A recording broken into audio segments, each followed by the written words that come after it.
All right, so thank you for tuning in to Chompin at the Bit. This is episode number 77. I am Kyle Edwards, of course. And as I said in the last episode, this is Super Bowl week. So I'm going to do all NFL topics all week. Last episode, we talked about, the Stafford for Goff trade. Talked about Aaron Rodgers a little bit and how he's kind of getting a pass on the NFC championship game. Talk about Matt LaFleur and his decision and how I felt I wasn't completely mad at what he did. So want to hear all that, check out the last episode. Of course, after you listen to this one, we'll finish listening to this one. So this episode, I want to take a look at Patrick Mahomes, who is, the quarterback of the Kansas City Chiefs. The consensus around the league as the best young quarterback in the NFL today. I mean, I completely agree with that. Don't get me wrong with that. But I did want to take a look at kind of the rest of the young quarterbacks, because I do think the NFL is in pretty decent shape in terms of young quarterbacks in the league.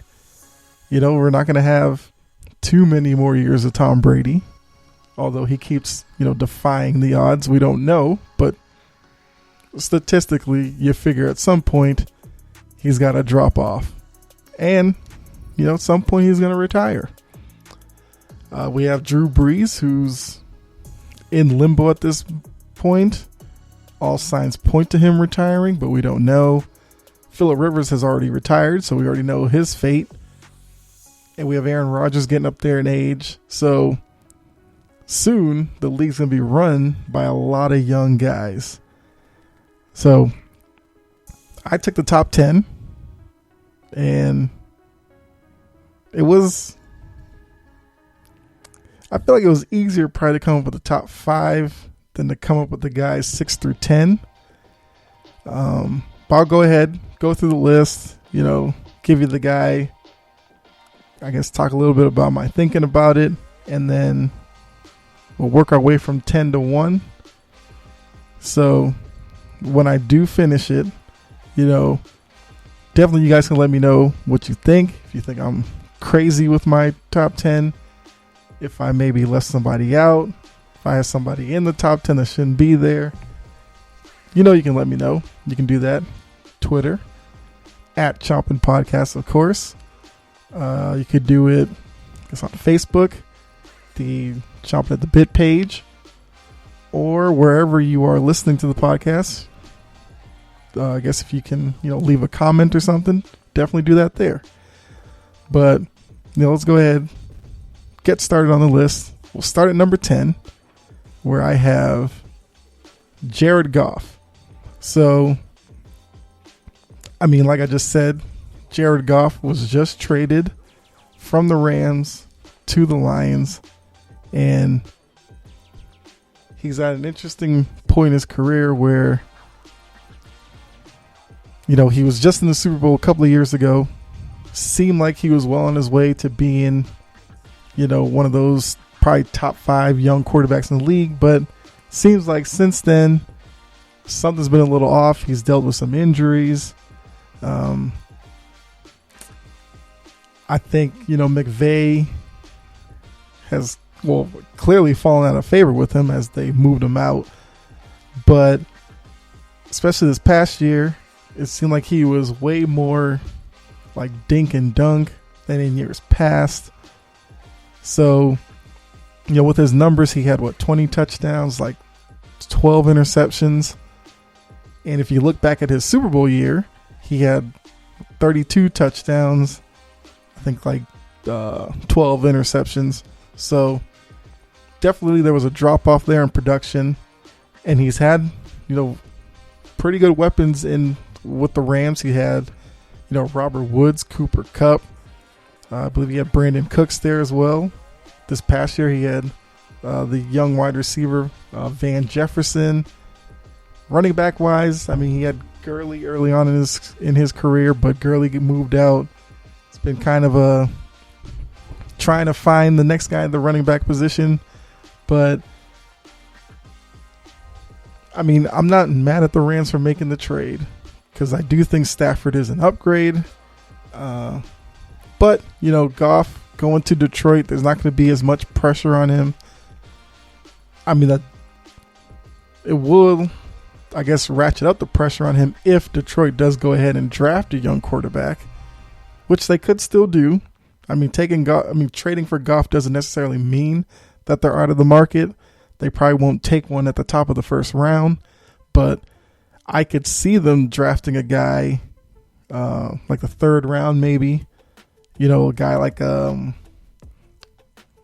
like a Kellen Mond type guy in that kind of area where you give Goff like a year or two to really prove himself. But if he continues down the road where, he's getting hurt every year or his touchdown numbers stay down, then you have a young guy who sits for like a year or so, and then you give them the opportunity. So I'm not, completely selling on Jared Goff because I do see the talent there. He's a guy who takes care of the ball. Well, I mean, he will throw about 10, 11 interceptions, but that's not too bad. Completion percentage wise, he's like up around 65, 68%, which is great. Of course, a lot of it is aided with a lot of the short passes, which, I mean, you can definitely have a successful career that way, but I would like to see him push the ball downfield a little bit more. So I have Goff at 10. He could definitely move up depending on how he plays with Detroit. But at number 9, I have Daniel Jones, the quarterback for the Giants. Now, hasn't had a lot of success with the Giants. I admit that. But I do see the growth in his game. When his first year was kind of a mess. But, like I said, each year you could see him getting more and more comfortable with the NFL game. He has the arm talent. He's also a dual threat.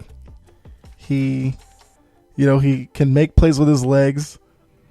I mean, we did see that one play where he stumbled like around the 10-yard line and he fell. But even with that play, it was like a 60-yard run. So he's a guy who, like I said, definitely can put defenses at, make them a little uneasy with his ability to make plays with his legs. The Giants defense is, turning it around. So when he does start next year, if the Giants defense continues to grow, then, he may have an opportunity to get the Giants back into the playoffs, especially in that division where we're not sure what the Cowboys are doing at quarterback yet. We assume Prescott's going to be back. But the Eagles, I mean, they're in transition. And you also have Washington football team, which we don't know what they're doing yet.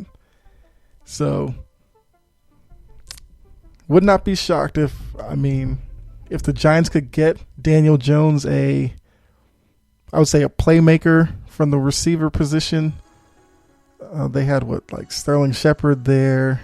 Who was the tight end? It wasn't Ebron. I think they had Ebron, but Ebron moved out. Evan Ingram at the tight end position. He's a good tight end.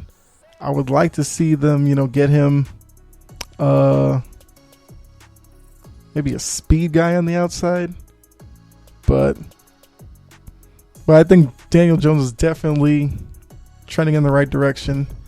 And he should be the quarterback for the Giants for the next at least 6-7 years.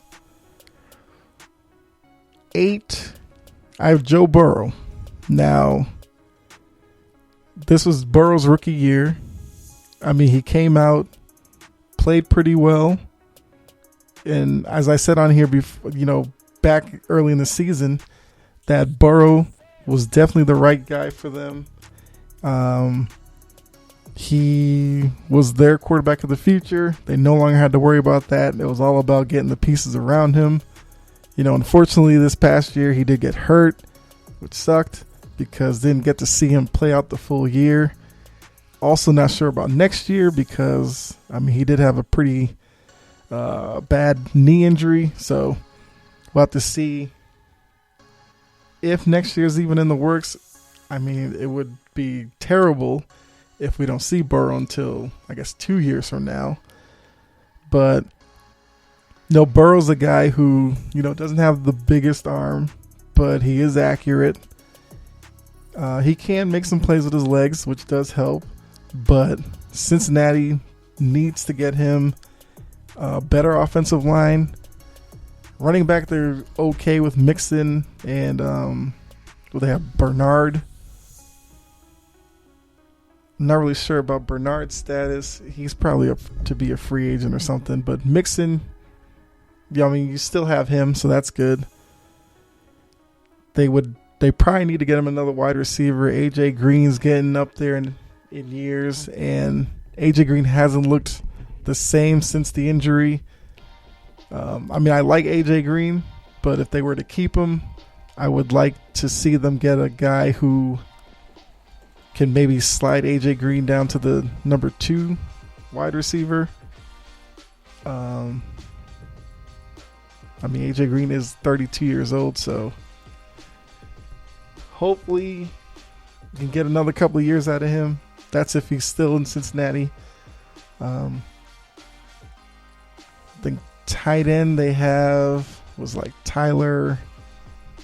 Is it Eifert? Is he still there? I know he was a tight end a couple of years ago, but he had his own injury history, so yeah. So yeah. Well, they have what? John Ross, T. Higgins, T. Higgins came on a little bit last year, so that's a weapon for him.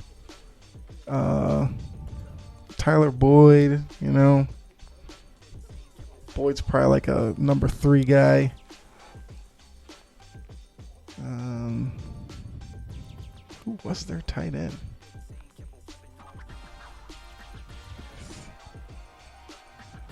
Oh, it was Zoma. I think that's how you pronounce his last name. But yeah, he could definitely use a tight end that could become his security blanket, at least until they fix the offensive line, because that's definitely priority number 1 this offseason, to at least bring in a couple of guys there who could probably shore up the offensive line.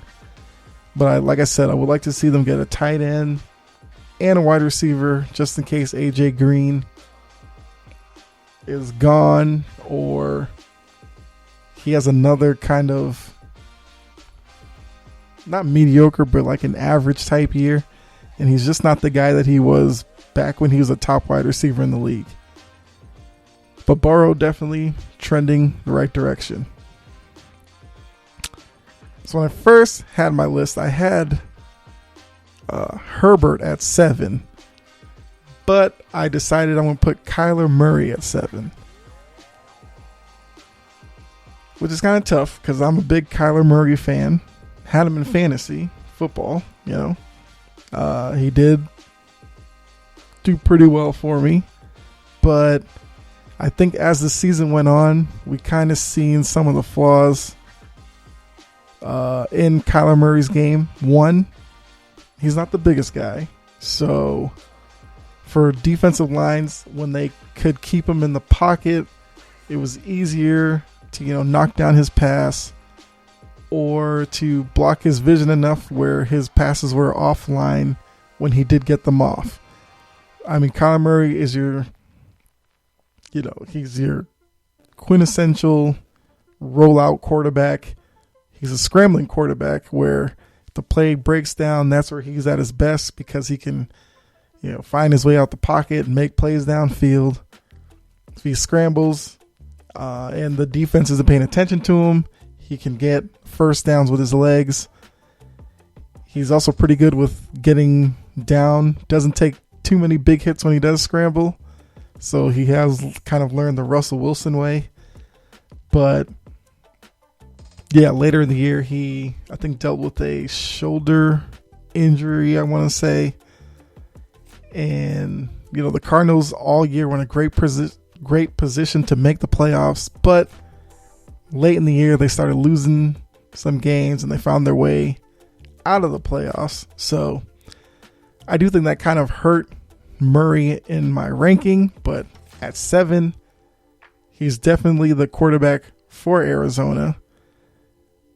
I do think that they have DeAndre Hopkins, so that's clearly their number one, and he's going to be the number one for the next few years. But Fitzgerald's getting up there in age, although Fitzgerald is a perfect slot receiver. He's Mr. Reliable. He gets to the first down marker, and he's basically Kyler Murray's kind of security blanket because he's going to run the right route. He'll find his way to get open, and he can make the tough catch for you. Running back, they had Kenyon Drake, who's pretty good running back and a dual threat. He factors in the run game as well as the passing game, and he and the coach out there was Kingsbury. That's who it is. They have a good thing going, so I expect big things out of Kyler Murray going forward. But the way he ended last season did kind of leave a sour taste in my mouth, so have him down at number 7. 6, I have Justin Herbert. Herbert had a great year last year. Yes, the Chargers didn't win that many, too many games, but he did have them in a lot of games late against tough opponents. He's shown the ability to throw the ball deep down the field. He throws a very catchable deep ball. He kind of puts a lot of arc on it, gives his receivers a chance. He's not the most mobile guy, but he will scramble when all else fails and nothing's open. He did show on a couple of runs that he's willing to lower his shoulder, take on a cornerback. Probably not the smartest thing to do as a quarterback, but I give him credit for that. He's going to have a new coach as they they pushed out Anthony Lynn, and that was to be expected. Anthony Lynn had a rough year last year. He wasn't the offensive coordinator, but he had a hand in the offensive game plan. So you have to give him some credit for Herbert's development, but as a head coach, he had his struggles with clock management. So a lot of that led to them losing games late. But Herbert definitely showed the ability to put up big numbers against some teams. I think his highlight was the game against the Bucs that he had. So, Herbert's a guy going forward. The Chargers are set at the quarterback position, and I would like to see them get him wide receiver. He has Keenan Allen. Running back, he had Eckler and Justin Jackson. I would say they should probably look to get Herbert. I think offensive line, they're okay. He would probably benefit from a little bit better defense from the Chargers. Because like I said, Herbert was putting up points last year. So, and I also think if he can not fall into the sophomore slump in his second year, continue to develop, then it's a tough division. Well, it's kind of top heavy with the Chiefs being there. But with Denver kind of having questions at quarterback and the Raiders, we don't know what they're going to do with Derek Carr. Do they kind of turn it to Mariota and move Derek Carr? I don't know. So we'll have to see what goes on there.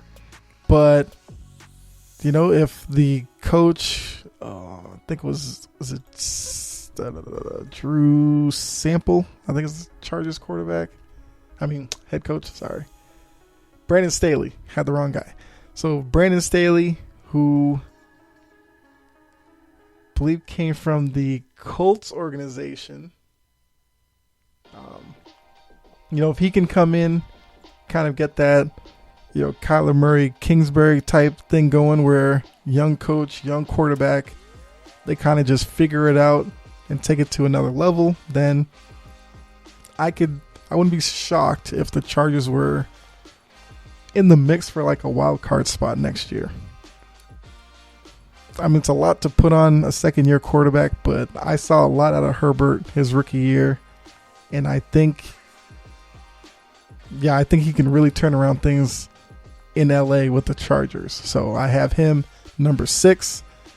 Now we're into my top 5. I'm pretty confident in the top 5, but we'll see how it goes from here. Number 5, I have Baker Mayfield. Now, once again, I'm a big fan of Baker Mayfield. I know there was some skepticism when the Browns first drafted him. They were afraid that he was going to become, Johnny Manziel, the guy who comes in kind of cocky but doesn't deliver. But Mayfield has, outpaced what Manziel did in Cleveland.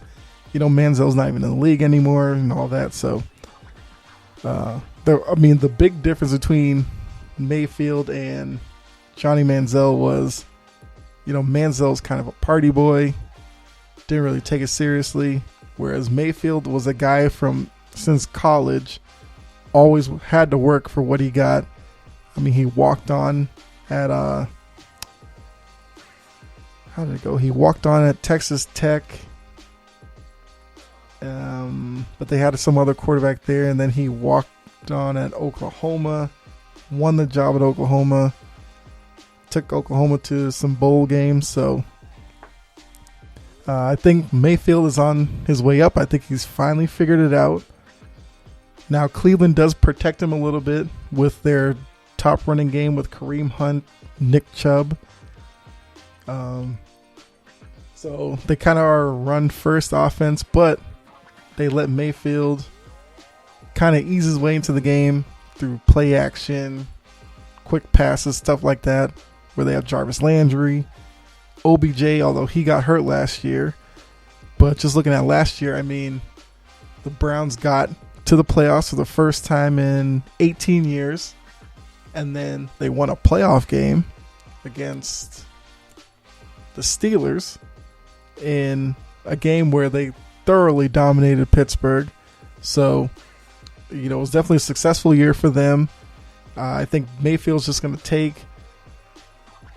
the playoff berth and getting the playoff win. I think he'll come back next year, be even more confident. If hopefully OBJ can stay healthy for a full year, that way you still have Odell and Landry on the outside, while you have Hooper, the tight end that they brought in last year, that they took from the Falcons. So, they definitely have the weapons there. Then running back, they still have Chubb, Hunt, so two-headed monster in the backfield. Offensive line's pretty good. Defense coming along. So I think he would benefit. I think they probably should continue to build the defense. If you want to draft like a young wide receiver, I wouldn't be mad at them. But I'm expecting Cleveland to definitely be in the mix to win that division next year. And, I would expect them to be kind of a perennial playoff team from here on out. Barring injuries and all that kind of stuff. But Mayfield, I like what I saw last year. He doesn't have the biggest arm, but he can get the ball downfield. He can scramble, but he's not the fastest guy. But he's pretty smart with when he does scramble.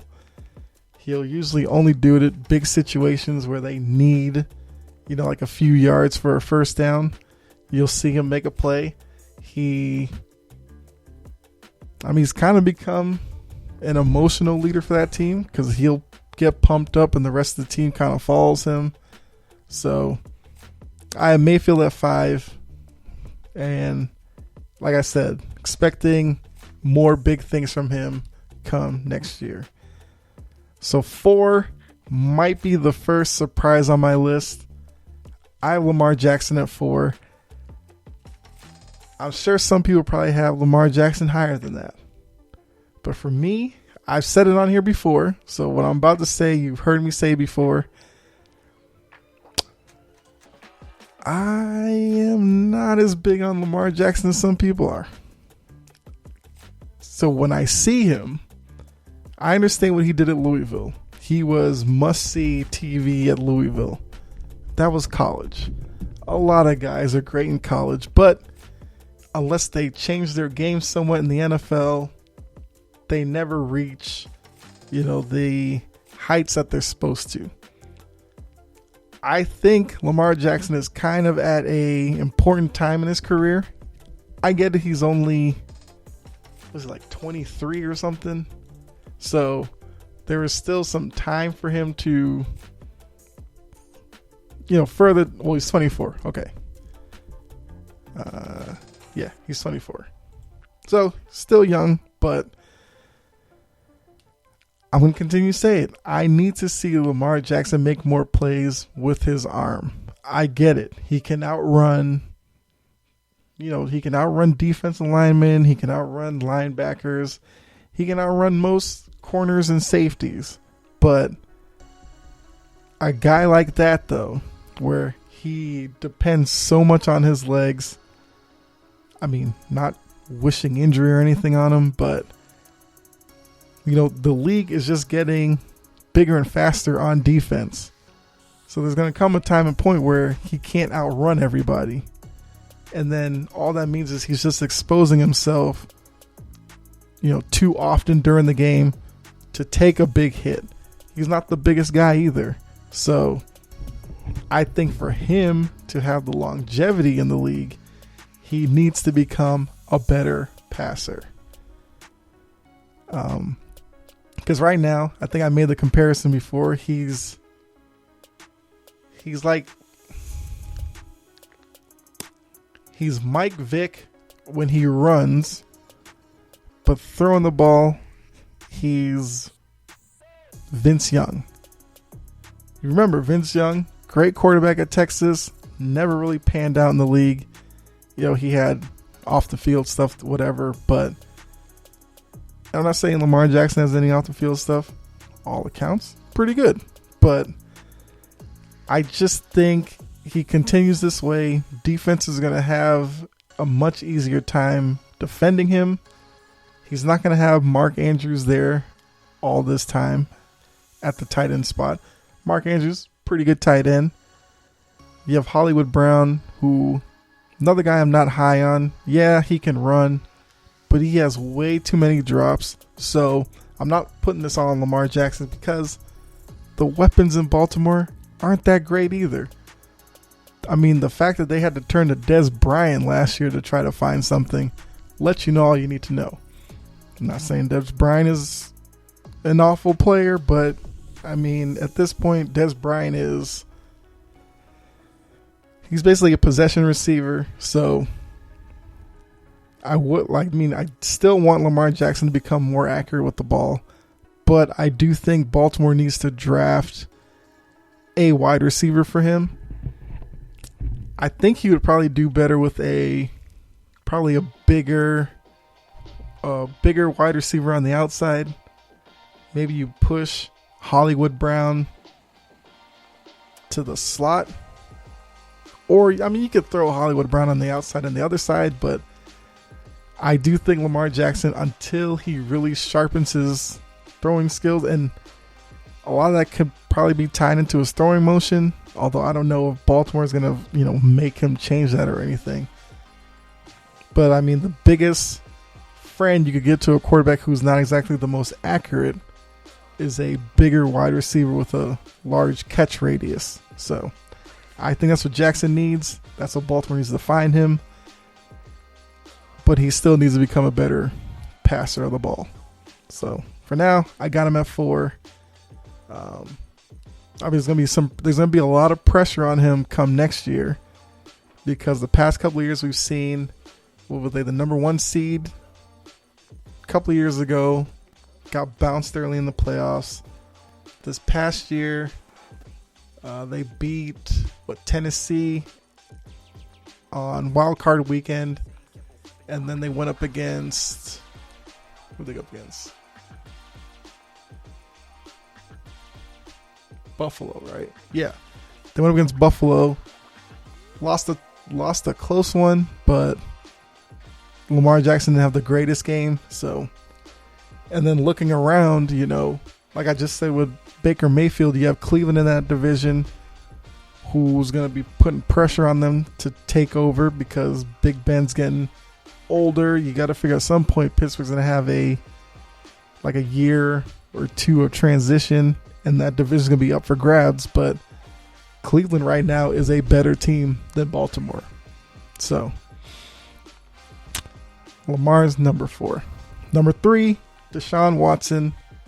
Big fan of Deshaun Watson. He can get a little turnover prone because Deshaun Watson is one of those guys where he could go out, have a game with 5 touchdowns, no interceptions, and then he could turn around the next game, 1 touchdown, 3 interceptions. But then if you look at Houston, you kind of really take a step back and look at that franchise. He has a lot on his shoulders. I think he's 24, 25 years old. So he still has a lot of great football ahead of him. I mean, he's got an off season where he's made a trade request for the Texans. He wants out. Houston came out and said, we're not in a rush to trade him. So got to see how that dynamic works. But I will say he does deserve better down in Houston. Actually, I mean, wide receivers, he's had decent ones. He had Kenny Stills, Will Fuller. I think he had Brandon Cooks as well. Tight end, he's had Daniel Fells. Tight ends, he hasn't really had a real dynamic tight end. So I would like to see the Texans get him one if he does stay there. I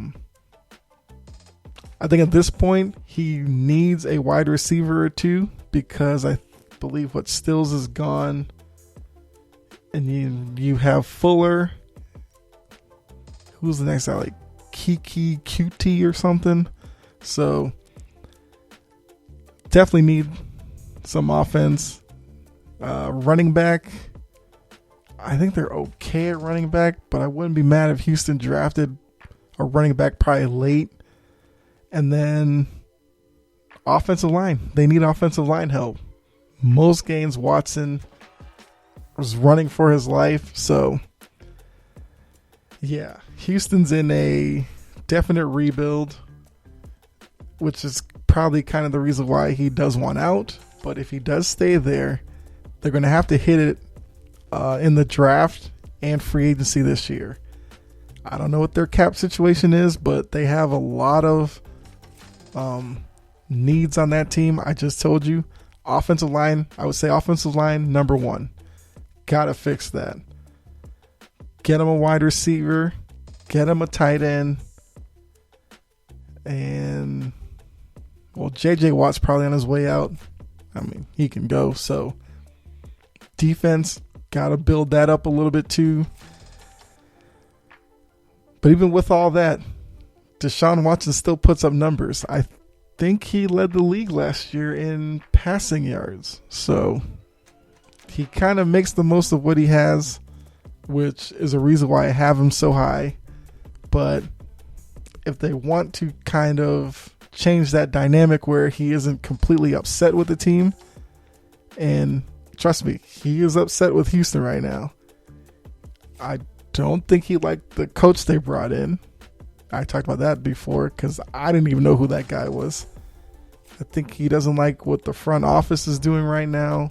So hopefully he can work it out in Houston. If not, hopefully the Texans can send him somewhere where he, can have a chance to win a Super Bowl, because I would hate to see Watson become one of those guys that puts up big numbers, great quarterback, and never even sees a Super Bowl. So I do have Watson at 3, though. 2, I got Josh Allen. Josh Allen, I mean, he has turned his career around so fast. Proud for him and all that. I see him twice a year, as I'm a big Patriots fan, so play Buffalo twice a year. His rookie year, he had a big arm, did not know where he was throwing the ball, so he wasn't accurate. They brought in Brian Dable, who should have got a head coaching job but didn't, and he has slowly turned him around. And this past year, Josh Allen was great. I think I said it, like, for the first half of the year, he was definitely in the MVP conversation. I'm not really sure who the NFL, I guess, has in the running for the MVP. I would think Josh Allen's still gonna get some votes, but Buffalo, got him turned around, and then they went out, got Stephon Diggs, who did so much for Josh Allen this year. And I think that connection is just going to grow next year. They had a great year. Like I said, Josh Allen has a big arm. He's a bigger guy, but he can make plays with his legs. And we saw that on full display this year as, Brady left the Patriots. Division was up for grabs. Stephon Diggs, and Sean McDermott, the coach, Daboll, the offensive coordinator, really, took a hold of that division. And just based off of this year, they look like the new team to beat for the next couple of years as Miami continues to grow. New England has to figure out some stuff. The Jets are the Jets. I mean, they are what they are. So I just think I don't think Josh Allen needs too much in Buffalo. Like I said, they got Stephon Diggs. Now, Cole Beasley had a fracture in his leg at the end of the season. See how that plays into their offseason plans. I mean, I wouldn't be mad if Buffalo got another wide receiver just to throw into the bunch. They need a dynamic running back for sure, because by the end of the year they basically didn't even run the ball really.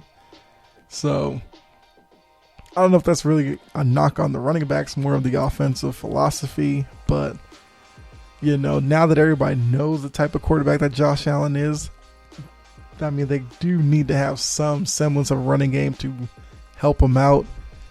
Just imagine with Diggs, Beasley, Knox, the tight end, and they bring in some young wide receiver. If they had a running back who at least put some type of, not necessarily fear, but that you at least, when you had the game plan for Buffalo, you have to at least look out for a running back.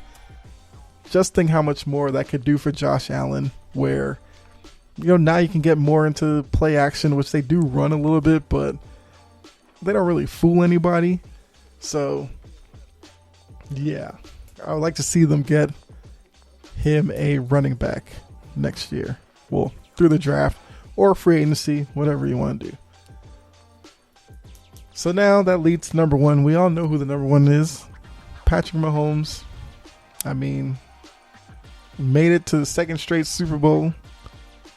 Has the opportunity to become, I think, the first quarterback to win 2 Super Bowls before the age of 25.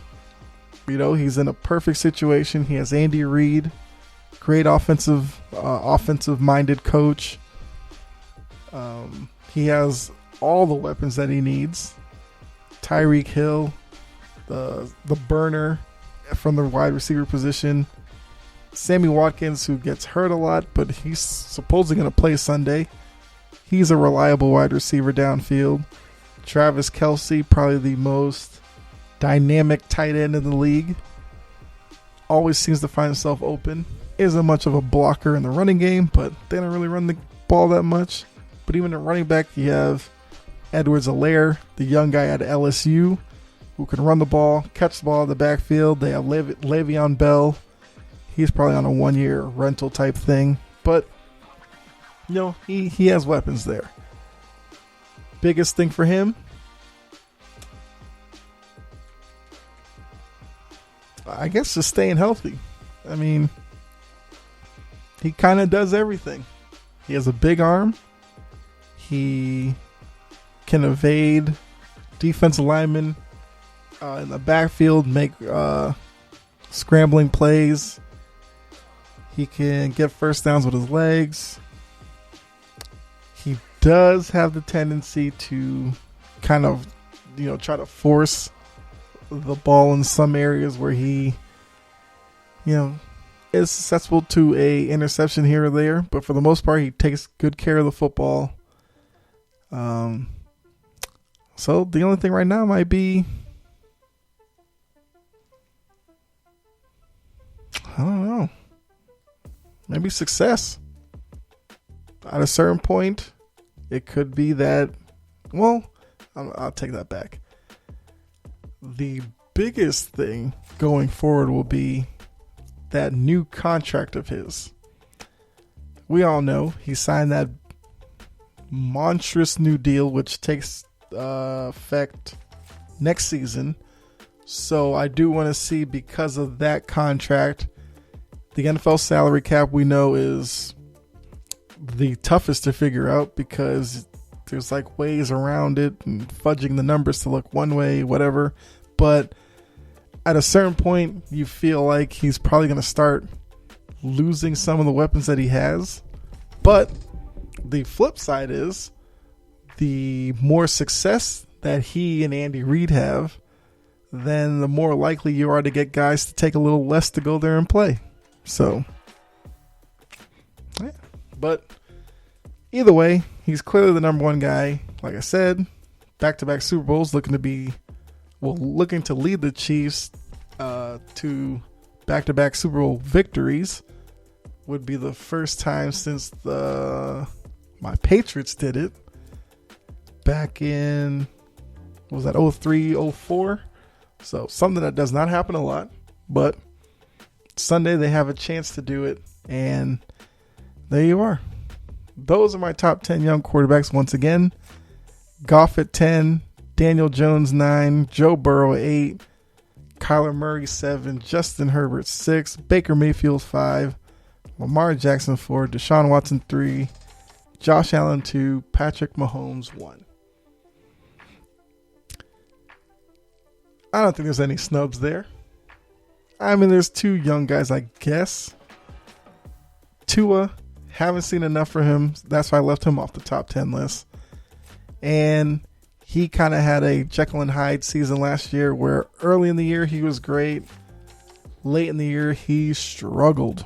Because it was late in the year when they had to basically bring in the relief pitcher and Fitzpatrick to finish games for them to have the chance at winning to get into the playoffs. They ultimately missed the playoffs, but a lot of that was due to Fitzpatrick's success relieving him. So I want to see what he looks like in year 2. Sam Darnold with the Jets, still young, but I mean, with the Jets, I mean, it's been kind of it's been a whole mess out there. So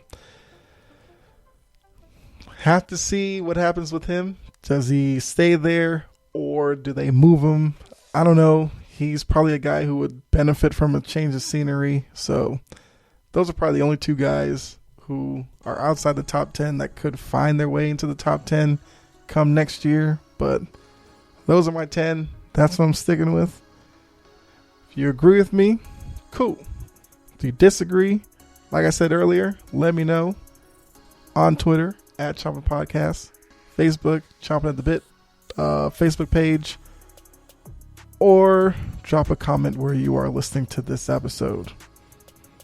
So, I guess coming up for the rest of the Super Bowl week, it's So looked at kind of Patrick Mahomes and the young quarterbacks tonight's episode. Next episode, I'm going to take a look at Tom Brady. And with Tom Brady, kind of look at, I guess, all-time ranking. And I'm going to do it based off of quarterbacks I've seen. So my lifetime. So for all of you guys who love Johnny Unitas and Joe Namath and those guys, I never saw them play, so I'm not factoring them in. So I would take it from, Brady came in the league with 2000. So we got a good 20-year stretch there. We'll look at it and see. Brady's clearly the number one, which I will get into in tomorrow's episode, why the whole questioning that is a joke to me, but you have to stay tuned for the next episode for that. After that, we'll talk about NFL honors, which are Saturday, the night before the Super Bowl, where they hand out all of the hardware for the league. So we'll talk about that. Give you some predictions on some of the big awards of who I think will win. And then that will lead us into Super Bowl Sunday, where I will give you an episode, before kickoff. Kickoff is at 6:30 Sunday night. I'll do one earlier in the day where break down the game, give you predictions, and then we'll work in some prop bets as well. Have some fun with that. Make some predictions on those as well. And then, yeah, we'll be looking to close the book on the 2020-2021 NFL season. And then we'll start worrying about draft, off-season type stuff after that. But yeah, hopefully you enjoyed this episode. I thought it was pretty good. But yeah, so if you're first time listening, thanks for tuning in. Hopefully you enjoyed what you heard. And wherever you are listening, just go back, listen to some other episodes. And then for those of you who've been with me, we're up to 77, getting close to 100 episodes, which is great. And just thank you guys for supporting and, and tuning in. Definitely makes me feel good for starting this. And, we're going to keep it going. Have a lot of fun here. And also, yes, besides, letting me know what you think about my list on Twitter and Facebook and all that, I would like to get more interactive with you guys. So if you have topics that you want me to cover, you can definitely drop them there as well. I would definitely be open to talking about whatever. You want me to introduce some new sports on here, we can do that. But next week, once we're past the Super Bowl, I will talk. I said this, I think, a couple episodes ago. We'll get back to NBA stuff. Talk some soccer as well. Well, like men's national team soccer. Maybe sprinkle in some English Premier League. Whatever. Let me know. So, but yeah. So thanks again. Be safe out there. God bless, of course. And I will catch you next episode. All right.